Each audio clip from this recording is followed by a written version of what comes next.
दुनिया की तमाम छोटी और बड़ी खबरों के लिए हमारे चैनल को सब्सक्राइब करना न भूलें और बेल का बटन जरूर दबाएं। अपने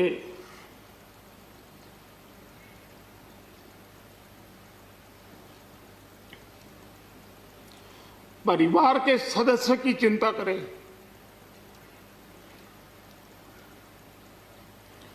वैसी चिंता एयरपोर्ट से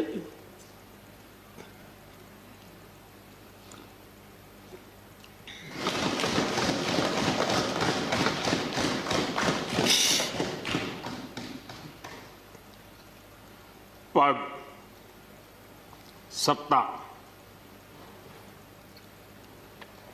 जीवन में आती रहती है,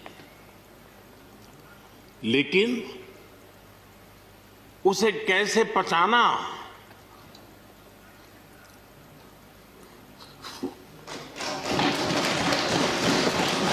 आप देख रहे हैं देश लाइव, देश की आवाज।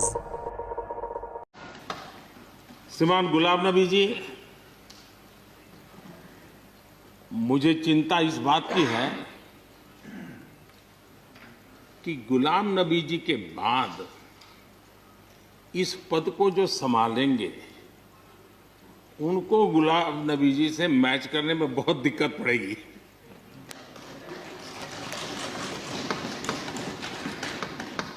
क्योंकि गुलाम नबी जी अपने दल की चिंता करते थे, लेकिन देश की और सदन की भी उतनी ही चिंता करते थे। ये छोटी बात नहीं है जी, ये बहुत बड़ी बात है जी। वरना अपोजिशन के लीडर के रूप में अपना दबदबा पैदा करना, ये सब मोह किसी को भी हो सकता है, लेकिन उन्होंने सदन से, मैं शरद पवार जी को भी इसी कैटेगरी में रखता हूं, वे सदन की और देश की चिंता को प्रायोरिटी देने वाले नेताओं में से रहे। गुलाम नबी जी ने बखूबी इस काम को निभाया है। मुझे याद है इस कोरोना काल में मैं एक फ्लोर लीडर्स की मीटिंग कर रहा था, तो उसी दिन गुलाम नबी जी का फोन आया, तो मोदी जी ये तो ठीक है आप करते हैं, लेकिन आप एक काम कीजिए, सभी पार्टी लीडर्स की मीटिंग जरूर बुलाइए। मुझे अच्छा लगा कि उन्होंने पार्टी लीडर्स के साथ, सभी पार्टी अध्यक्षों के साथ बैठने का मुझे सुझाव दिया, और मैंने उस मीटिंग को किया भी। वो गुलाम नबी जी के सुझाव पर किया था, और मुझे ये कहने में, यानी इस प्रकार का संपर्क, और उसका मूल कारण है कि उनको दोनों तरफ का अनुभव रहा है, सत्ता दल का भी और विपक्ष का। 28 साल कार्यकाल, ये अपने आप में बहुत बड़ी बात होती है जी। बहुत साल पहले की बात है, शायद अटल जी की सरकार होगी, मुझे याद नहीं रहा। मैं यहाँ सदन में किसी काम से आया था, मैं तो तब राजनीति में नहीं था, ये इलेक्टोरल पॉलिटिक्स में नहीं था, मैं संगठन का काम करता था। तो मैं और गुलाम नबी जी ऐसे ही लॉबी में गप्पे मार रहे थे। अब जैसा पत्रकारों का स्वभाव रहता है, बराबर नजर लगाए बैठे थे कि ये दोनों का मेल कैसे हो सकता है। हम हंसी खुशी से बातें कर रहे थे, तो हम जैसे ही निकले तो पत्रकारों ने घेर लिया। गुलाम नबी जी ने बहुत बढ़िया जवाब दिया था, वो जवाब हम लोगों के लिए बहुत काम आने वाला है। उन्होंने कहा, भाई देखिए, आप लोग हमको अखबारों में या टीवी माध्यमों में या पब्लिक मीटिंग में लड़ते झगड़ के देखते हो, लेकिन सचमुच में इस छत के नीचे हम जैसे एक परिवार का वातावरण कहीं नहीं होता है। इतनी हमारी आत्महत्या होती है, इतने सुख दुख होते हैं। ये जो स्पिरिट है, वो स्पिरिट अपने आप में बहुत बड़ी बात होती है। गुलाम नबी जी का एक शौक शायद बहुत कम लोगों को पता होगा, और कभी उनके साथ बैठोगे तो बताएंगे। हम सरकारी बंगलों में रहते हैं, तो बंगले की दीवारें, अपना सोफा सेट, उसी के आसपास हमारा दिमाग रहता है। लेकिन गुलाम नबी जी ने उस बंगले में जो बगीचा बनाया है, यानी एक प्रकार से कश्मीर की घाटी की याद दिला दे, ऐसा बगीचा बनाया है। और इसका उनको गर्व भी है। वो समय देते हैं, नई नई चीजें जोड़ते हैं, और हर बार जब कंपटीशन होती है तो उनका बगलो नंबर 1 ले आता है। यारे अपने सरकारी जगह को भी कितने प्यार से संभालना, यानी बिल्कुल मन से उन्होंने इसको संभाला है। जब आप मुख्यमंत्री थे, मैं भी एक राज्य का मुख्यमंत्री के नाते काम करता था, हमारी बहुत गहरी निकटता रही उस कार्यकाल में। शायद ही कोई ऐसी घटना मिल सकती है कि जबकि हम दोनों के बीच में कोई संपर्क सेतु न रहा हो। एक बार गुजरात के यात्री, क्योंकि जम्मू कश्मीर में जाने वाले टूरिस्ट में गुजरात बहुत बड़ा नंबर रहता है, और टेररिस्टों ने पर हमला कर दिया। करीब 8 लोग शायद मारे गए। सबसे पहले गुलाम नबी जी का मुझे फोन आया।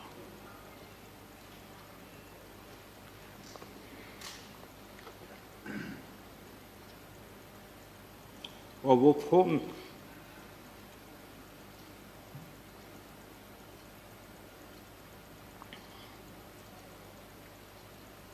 सिर्फ सूचना देने का नहीं था,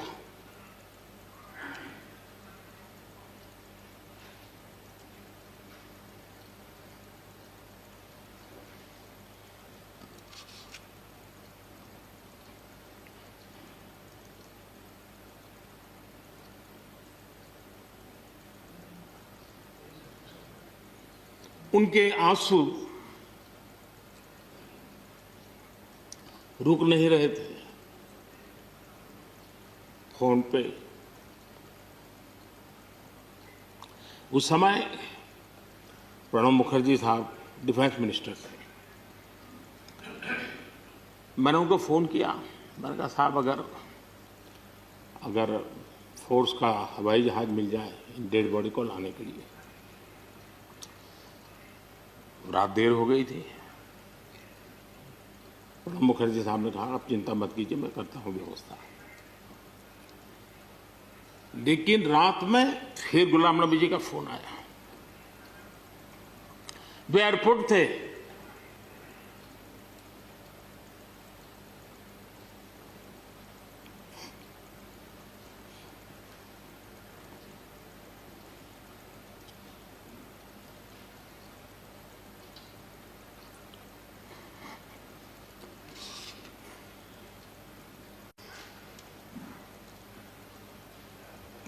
एयरपोर्ट से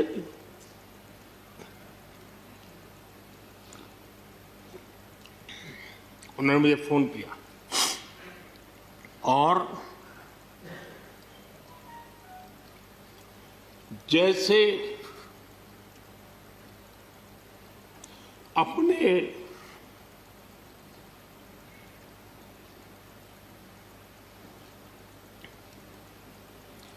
परिवार के सदस्य की चिंता करें,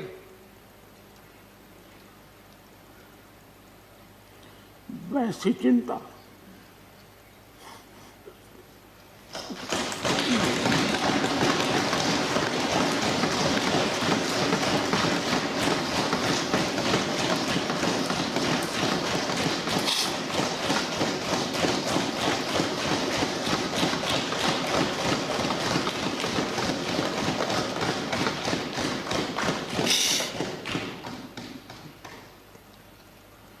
पद, सत्ता जीवन में आती रहती, लेकिन उसे कैसे पचाना,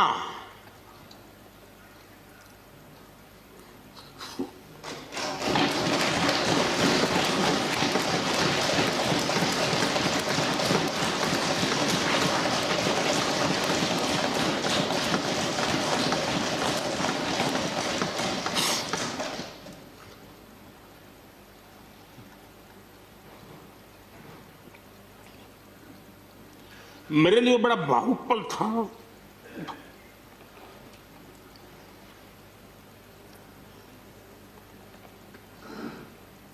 दूसरे दिन सुबह फोन आया कि मोदी जी सब लोग पहुंच गए।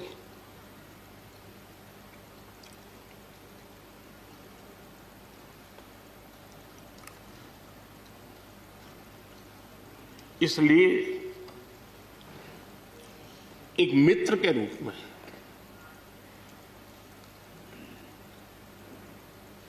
गुलाम नबी जी को घटना और अनुभव के आधार पर मैं आदर करता हूं।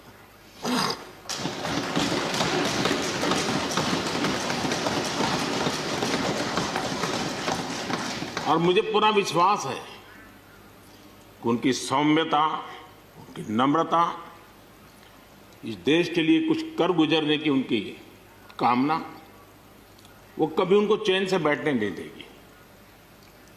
और मुझे विश्वास है कि जो भी दायित्व जहां भी वो संभालेंगे, वे जरूर वैल्यू एडिशन करेंगे, कंट्रीब्यूशन करेंगे और देश उनसे लाभान्वित होगा। ये सब मेरा पक्का विश्वास है। मैं फिर एक बार उनकी सेवाओं के लिए आदरपूर्वक धन्यवाद करता हूं और व्यक्तिगत रूप से भी मेरा उनसे आग्रह रहेगा कि मन से मत मानो कि अब आप इस सदन में नहीं हो। आप के लिए मेरे द्वार हमेशा खुले, इन चारों माननीय सदस्यों के लिए खुले हैं। आपके विचार, आपके सुझाव, क्योंकि देश में सब बहुत जरूरी होता है। ये अनुभव बहुत काम आता है, मुझे मिलता रहेगा। ये अपेक्षा मैं रखता ही रहूंगा। आपको मैं निवृत्त होने नहीं दूंगा। फिर एक बार बहुत शुभकामनाएं। धन्यवाद।